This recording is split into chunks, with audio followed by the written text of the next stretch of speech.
Aujourd'hui, mesdames et messieurs, j'ai le goût de vous parler de la solitude. Vous savez, souvent, on rencontre des gens du bel âge qui ont 75 ou 80 ans, puis ils se posent toujours la question, est-ce que j'ai les moyens d'aller demeurer dans une résidence, comme les grandes résidences Soleil ou d'autres résidences?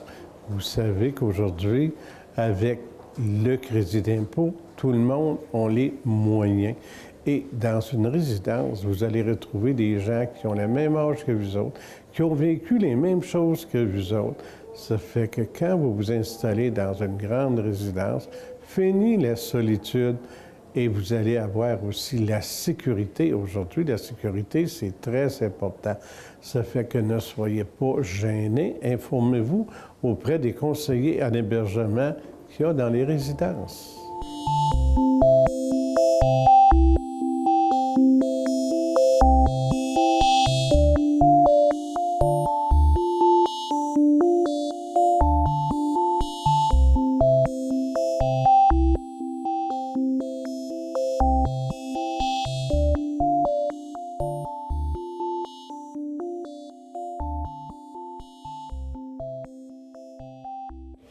Salut tout le monde.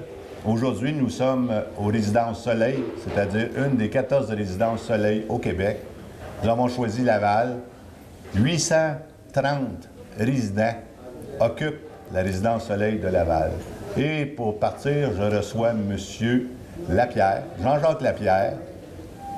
C'est un grand ami du Cameroun, un grand voyageur.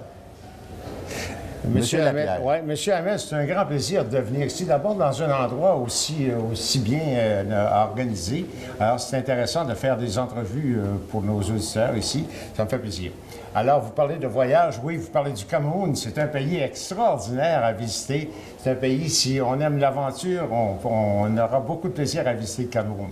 Là, vous m'avez parlé, vous avez visité le Cameroun à 4 reprises, 4 fois un mois. Je ne suis pas le grand spécialiste du Cameroun, mais je connais le Cameroun. Je l'ai visité du nord au sud complètement et tout l'ouest. Il y a l'est que je n'ai pas fait, mais c'est un pays de contrastes. C'est vraiment intéressant. Les contrastes, au nord, vous avez le désert, si on veut, c'est la brousse. C'est la brousse. Puis au centre, c'est les montagnes. Et au sud, complètement, bien, c'est très... l'agriculture, c'est beaucoup d'eau. Ça prend beaucoup d'eau. Ça prend beaucoup d'eau, mais vous savez, dans le nord, il n'y a pas d'eau. Quand vous arrivez dans le nord, vous voyez des fleuves complètement asséchés. Des fleuves, des rivières asséchées complètement. C'est vraiment surprenant de voir ça. Et les gens peuvent continuer quand même à faire de la culture? Ou... Au nord, non. Au nord, c'est très difficile. Au nord, ils ont de la difficulté à faire de la culture. Quoique, je pense que ça va se développer éventuellement. Mais au nord, c'est intéressant parce que vous avez les safaris. On va voir les animaux, les girafes, les éléphants, les lions. J'ai eu des aventures extraordinaires là-bas. Puis j'ai même nourri un hippopotame. Vous avez nourri un hippopotame? C'est dangereux, un hippopotame? Oui, c'est dangereux, mais vous savez, peut-être... souvent, j'ai osé. Vous étiez un peu fou, comme.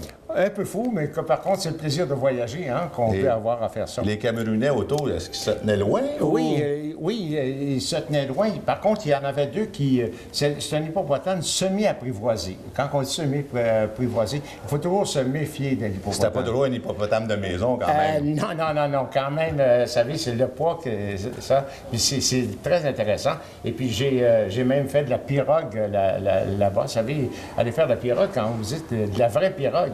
Sur le fleuve, là? Ah, sur le fleuve, j'ai... Parmi les hippopotames, les crocodiles... Oui, puis des faits assez drôles. Il y a le téléphone arabe là-bas, vous savez. Alors, j'embarque dans la pirogue, et puis pour m'en aller. Et puis la rumeur part que j'étais centenaire, et puis que je m'en allais en pirogue, tout ça. Alors, là-bas, sur le côté, les gens, bravo, papa! Là-bas, c'était drôle de voir ça. Blanc centenaire qui va se promener en pirogue, pour eux, c'est comme...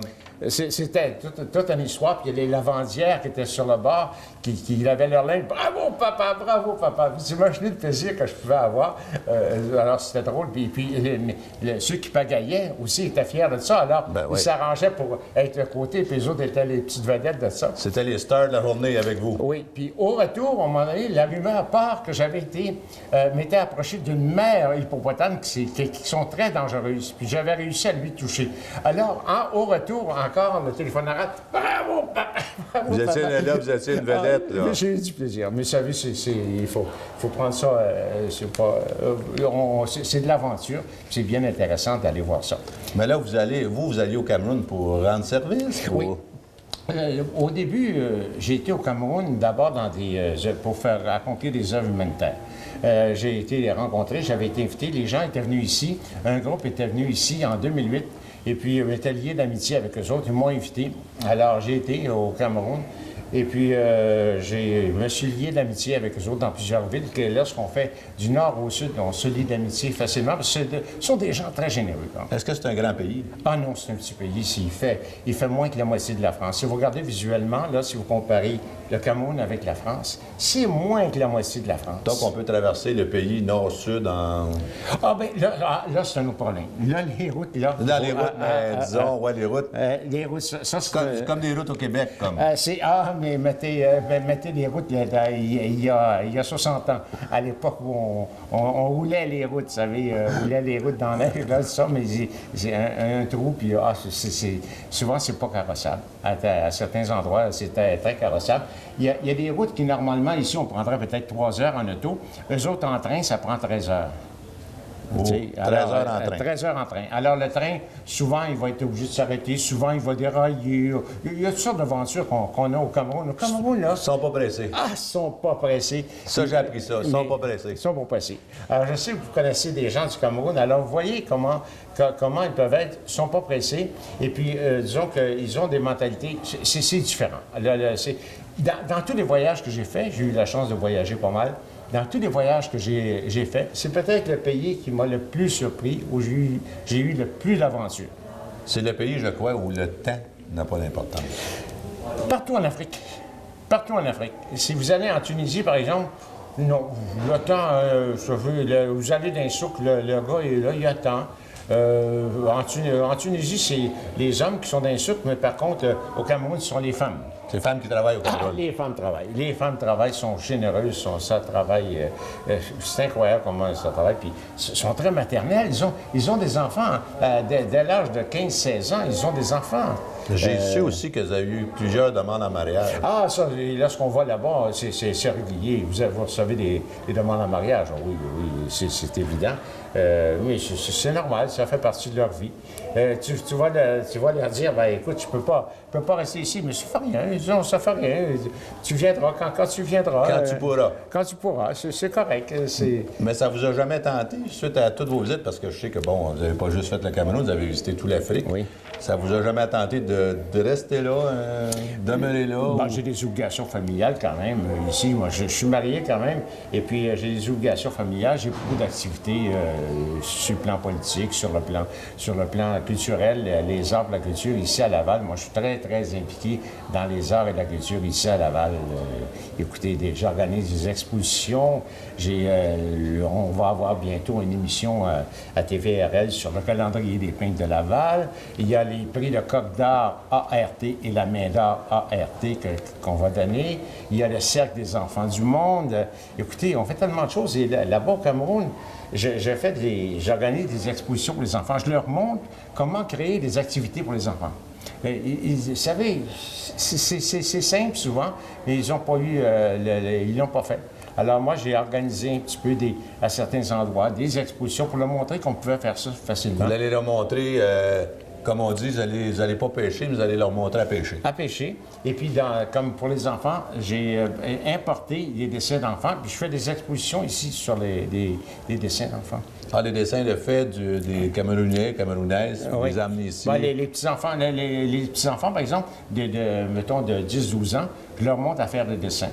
Et souvent, on me demandait là-bas, écoute, on n'a pas de peinture, on n'a rien. Bon, je leur ai montré à utiliser, par exemple, du jus de betterave, je leur ai montré à utiliser du jus de carotte, et du café. Pour la couleur. Pour la couleur. D'ailleurs, vous parlez de café, d'ailleurs, j'ai une peinture qui est faite chez moi juste avec du café. Oui, oui. Et plus jeune, j'ai fait des toiles avec seulement du café. Alors, c'est comme du fusain, si on veut, vous savez, mais en fait... C'est à base de café. Avec du café. On peut le faire au pinceau, même travailler avec les doigts, c'est intéressant. Avec des papiers mouchoirs également. Alors, c'est intéressant de voir tout ce qu'on peut faire avec ça. Bien, écoutez, je vois que pour le Cameroun, vous êtes un spécialiste. Oui, je pense que vous êtes le spécialiste du Cameroun ici. J'aime bien le Cameroun, j'aime bien, j'ai beaucoup de plaisir. On a tellement compté sur ça. On va prendre on va prendre une petite pause. Oui. Puis on va revenir dans quelques secondes. Ça me fait plaisir.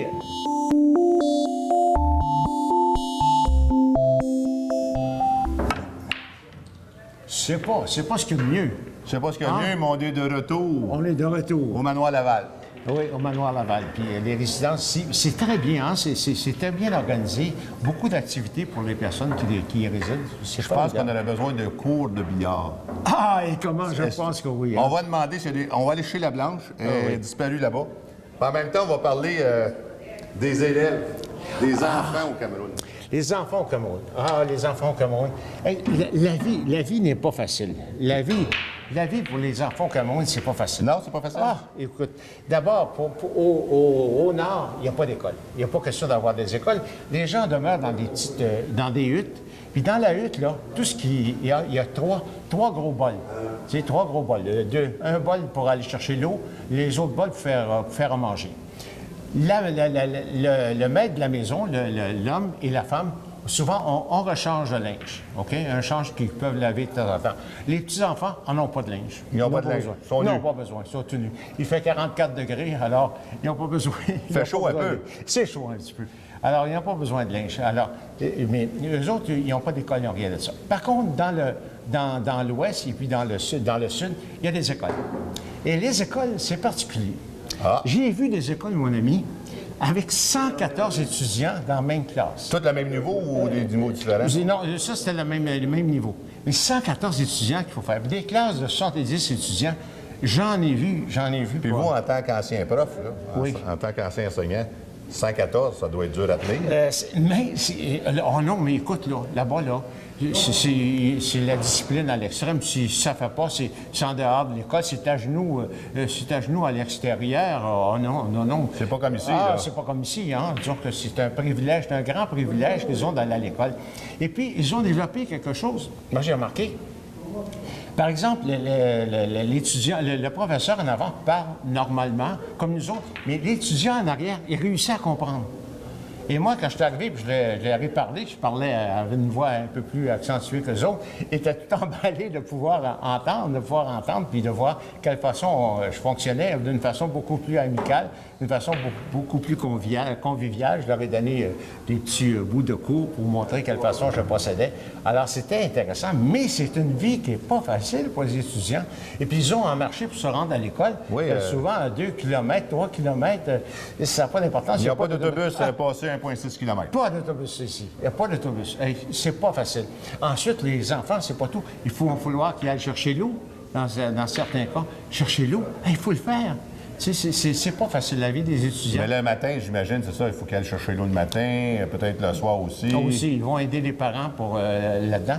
Mais c'est quand même particulier, mais ils ont beaucoup de mérite. Ils ont beaucoup de mérite. Ensuite, le soir, souvent, ils n'ont pas de lumière pour étudier. Ah, ben oui. OK? Alors, ça va être au petit fanal ou bien des lumières artificielles, oui. Ils ont beaucoup de mérite. Ces gens-là, ils méritent beaucoup de notre attention. C'est pour ça que je suis attaché un petit peu à eux autres pour essayer de leur aider. On fait de quoi? Parce que c'est un pays qui va se développer, c'est un pays qui a énormément de potentiel. du potentiel incroyable. Il y a combien d'habitants, excusez? Environ 22 millions. Bon, 22, quand on dit 22 millions, il n'y a pas de recensement officiel. Ça peut être 30, ça peut être 15. 30, c'est ça. Mais pas 15, ça peut être plutôt 30 que 22. Mais officiellement, lorsqu'on va sur Internet, on va voir que c'est marqué 22 millions. Ça peut être beaucoup plus. Ah, beaucoup plus, beaucoup plus. Et puis, disons qu'il va y avoir des changements majeurs. Je crois que le président actuellement qui est là, Paul Biya, ça fait 32 ans qu'il est là. Et je crois qu'il a plus près de 85 ans. Changement bientôt. Oui, et puis ça va faire un changement complet. Alors, je pense qu'il va y avoir des changements majeurs dans l'orientation de ce pays-là, parce qu'il y a tellement de choses incroyables et extraordinaires à développer là-bas. Est-ce que la population camerounaise, est-ce qu'elle est jeune, bien âgée ou... Oui, elle est jeune. Beaucoup d'enfants. L'espérance de vie, c'est moins de 50 ans. L'espérance de vie. Donc, alors, on peut dire qu'à peu près 50 en bas de 25 ans, peut-être? Oui, c'est très jeune, parce que les jeunes filles, à 16 ans, c'est tout à fait... tu vois ça souvent, une jeune fille avec son enfant.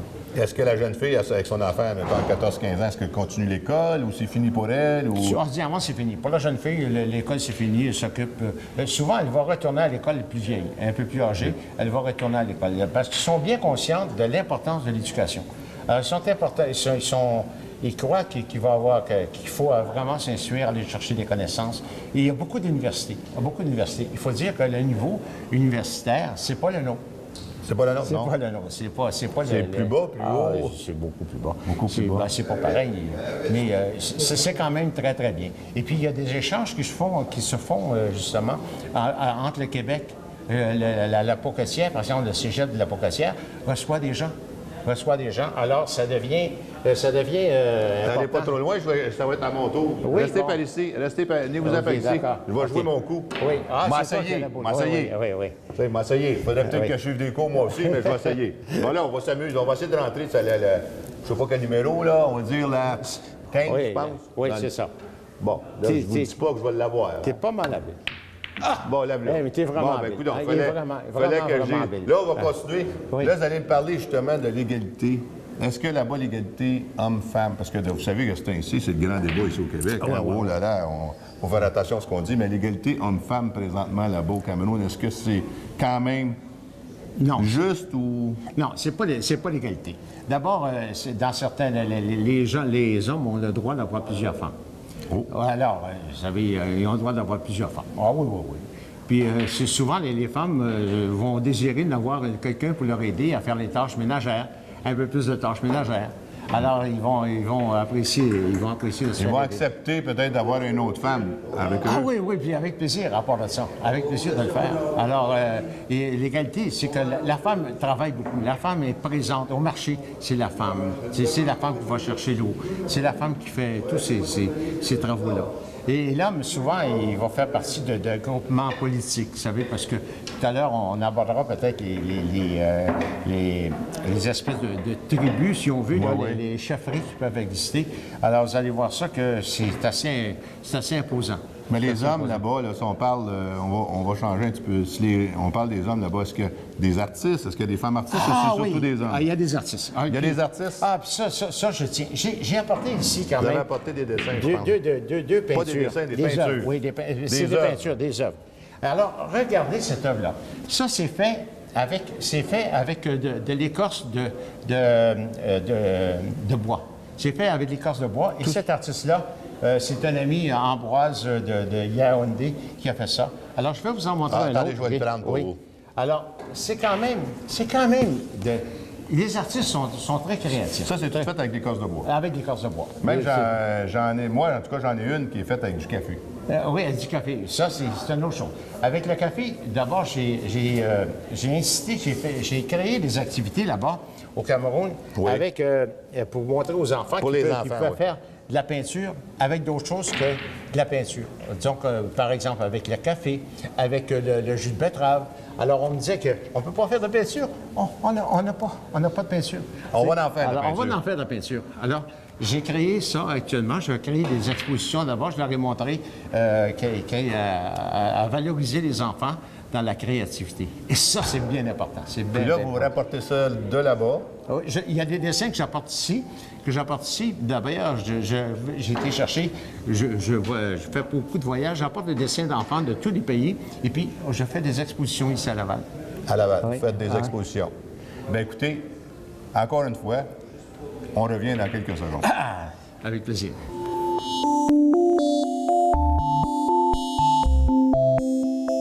De retour au magnifique manoir Laval. Et nous sommes présentement dans le mini-golf. Monsieur Lapierre. Oui, puis il faut remarquer la propreté ici dans le manoir. Hein? La propreté, c'est impeccable. C'est remarquable. C'est très impeccable. Puis je dois dire que je suis très, comment je pourrais dire ça? Impressionné. Oui, je cherchais le mot, mais impressionné par tous les loisirs qu'il y a ici. J'ai vu des allées de bowling. Oui, oui. Ils appellent ça bowling en français. C'est les quilles. Des allées de bowling. Les quilles. Oui, le bowling, ça va. Je pense que c'est reconnu, les quilles. Une piscine. Oui. Ben tourbillon. Oui. Oui. Billard. Oui. Des ateliers de couture. Des ateliers de cours. Il y a même des cours d'espagnol. C'est vrai. On n'a pas ça au Cameroun. J'ai même pas ça chez nous. Une bibliothèque. J'ai oublié une bibliothèque. C'est vrai, c'est vrai. Voilà, on va venir au Cameroun. On va revenir. Hey, je ne vous ai pas montré tout à l'heure. J'ai deux petites pièces ici d'art qui sont quand même intéressantes. Des petites pièces pour vous montrer un petit peu tout ce qu'on peut faire au Cameroun. D'abord, il y a les masques africains qu'on voit toujours. Mais regardez ces pièces-là, c'est quand même de belles pièces. C'est fait avec quel bois, ça? C'est probablement d'ébène. De l'ébène, ça, probablement je me disais, oui. Alors ça aussi, c'est d'ébène. On fait des choses merveilleuses et puis le temps qu'on peut y mettre, ils ont le temps de le faire. Est-ce qu'il y a une signification à cette... Bien honnêtement, là, moi, je ne suis pas en mesure pas de le faire. Non, je ne suis pas assez érudit pour ça, pour donner la signification de ça. Mais vous êtes un érudit dans les tribus. Oh, les érudits, mais je connais un peu les tribus, vous savez, parce qu'au Cameroun, il y a à peu près plus de 250 chefferies. 250 chefferies. Des chefferies. On peut dire, quelqu'un va dire c'est des tribus, mais des fois ça porte un nom de sultanat, c'est des sultans, des fois c'est toutes sortes de choses qui peuvent exister. Alors, plus de 250 tribus. C'est que des petits royaumes. Des petits royaumes. Et puis, chaque royaume, à un moment donné, il y a le roi, les princesses, tout ça. C'est pour ça qu'il y a tellement de princesses, et des gens qui arrivent, qui viennent nous dire « Hey, je suis la princesse un tel. » Bon, il faut faire attention, hein, parce que c'est peut-être la princesse d'accord, elle est très reculée. Alors, il faut faire attention, il faut prendre ça avec un brin de sel. Mais, par contre, les chefs sont très, très, très respectés. C'est bien important. J'ai rencontré un chef, par exemple, dans le Nord, qui était responsable de 60 villages. 60 villages complets. Puis lui-même avait ce nombre de femmes. Il n'a pas voulu me dire le nombre d'épouses qu'il y avait, mais il semblait être bien nanti. Il y en avait-tu une dans chaque village? Ou... Ah non, c'était tous... Ah oui, il est réuni, puis disons que chacun a sa maison, puis c'est bien organisé. Et c'est la discipline qu'il y a là-dedans. C'est intéressant de voir ça. Mais 60 villages, ça veut dire qu'il contrôlait toute l'économie... Oui. Oui, il fait la promotion de ça, ça connaît la discipline, la sécurité. Et, vous savez, le chef, à un moment donné, c'est le juge. Lorsqu'il y a un problème, les gens viennent le voir, puis chacun s'explique. J'ai assisté à des entrevues semblables. C'était vraiment bien de voir ça. Il protège son peuple, dans le fond. Oui, puis c'est une justice rapide. OK? Les gens viennent, il y a un problème avec sa femme, avec son voisin. Ils viennent, ça. C'est respecté. Alors, ce que le chef ou le roi va dire, bon, c'est ça la vérité. C'est un peu comme la juge Goldwater au Québec. C'est une émission qu'on a, en une demi-heure, elle coupe ça. Oui, mais elle, c'est vrai. Puis ça se fait, c'est très bien la façon que ça se fait. Ça règle beaucoup de problèmes. Il n'y a pas besoin d'autres choses, d'autres façons d'agir. Puisque les tribus aussi, c'est différent du nord au sud quand même. Au nord puis au sud, c'est complètement différent aussi. Au sud, les maisons sont mieux organisées. Au nord... Au nord, c'est la pauvreté. Ah oui. C'est même la subsistance. Ah oui, des fois, on se demande comment ils font pour survivre. Oui, parce que tantôt, j'ai vu des photos, là, des fleuves asséchés, pas d'eau. Ils vivent comment, pas d'eau, ces gens-là? Ils vont chercher de l'eau, mais ils sont dans le fleuve, ils sont obligés de creuser à peu près 2 mètres dans le fond pour aller chercher de l'eau. pour aller chercher de l'eau. Écoutez, et puis c'est drôle aussi de voir que quand les pluies arrivent. J'ai assisté au début des pluies. Alors, c'est la fée des pluies. Alors, c'est la danse, c'est la fête. Oh, c'est intéressant de voir comment les gens peuvent procéder. Mais ils doivent passer des journées entières. Si on parle d'assèchement de fleuve, pas d'eau, ils doivent passer des journées entières à chercher de l'eau, à ramener de l'eau, à aller chercher du bois, ramener du bois. Oui, bien, c'est ça. Leur subsistance, leur travail consiste à la subsistance, c'est ça. C'est surtout au survie. C'est chercher l'eau un petit peu, puis tout. Je sais pas comment ils vont s'organiser, parce que, vous savez, on mange de tout. On mange des serpents, on mange de tout. Tout à l'heure, je vous ai montré une photo dans un restaurant où j'ai mangé du bois, du porc épic, toutes sortes de poissons. On mange la prise du jour. La prise du jour. Alors, si c'est un serpent qui a, à un moment donné, on va manger du serpent.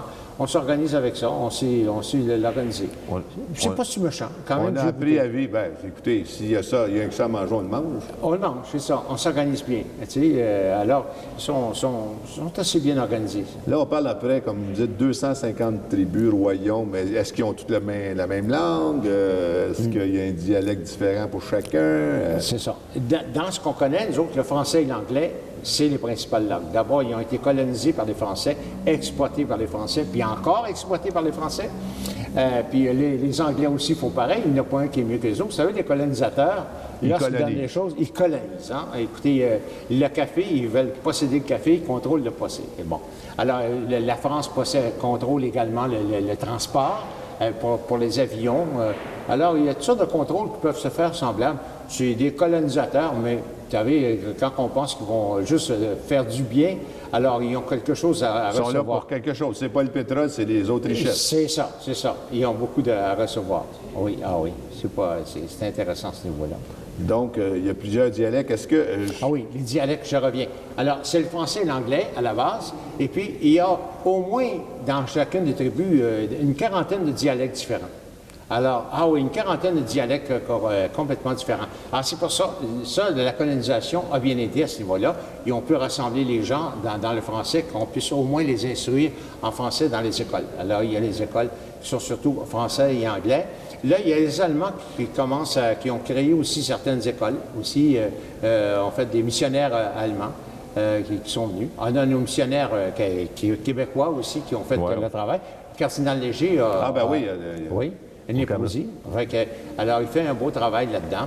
Alors, à ce niveau-là, par exemple, nos missionnaires, il y en a qui sont vraiment... qui ont... Dévoués. Dévoués, oui, c'est de l'altruisme, vraiment. Ils sont là pour les aider. Pour les aider. Puis, ils font un beau travail à ce niveau-là. J'ai une petite question pour vous. Est-ce qu'il arrive des chicanes ou des batailles, ou je ne dirais pas jusqu'à dire des guerres, mais entre tribus?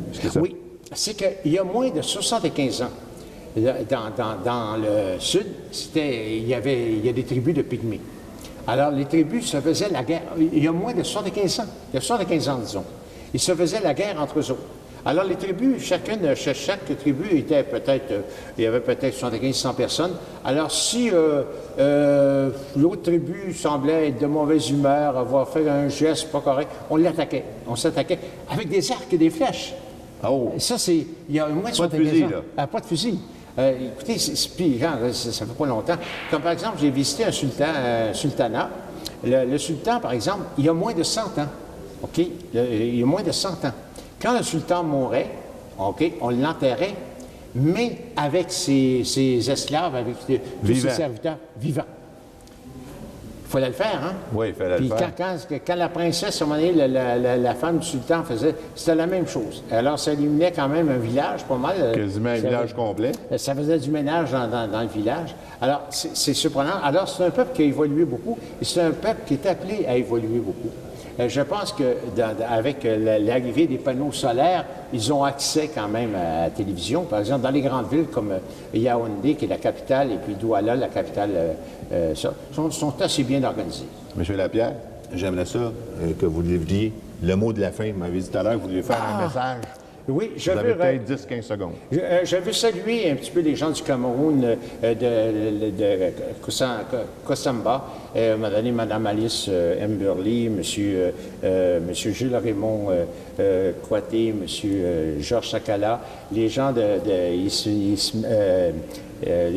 Mme Marie-Claire Nana aussi, qui est directrice d'une école. Vous savez, ils travaillent très fort. Et puis là, je vais leur envoyer des volumes actuellement. J'ai 25 000 livres. 25 000 livres que je vais leur envoyer. Alors, ces gens-là, ils méritent d'être aidés. Puis ils ont des besoins. Alors, moi, je vais leur envoyer 25 000 volumes. Je suis content de le faire. Je les salue. Bien, M. Lapierre, je vous remercie. Puis nous aussi, on les salue. C'est vrai. On vous dit à la prochaine. Merci de nous écouter.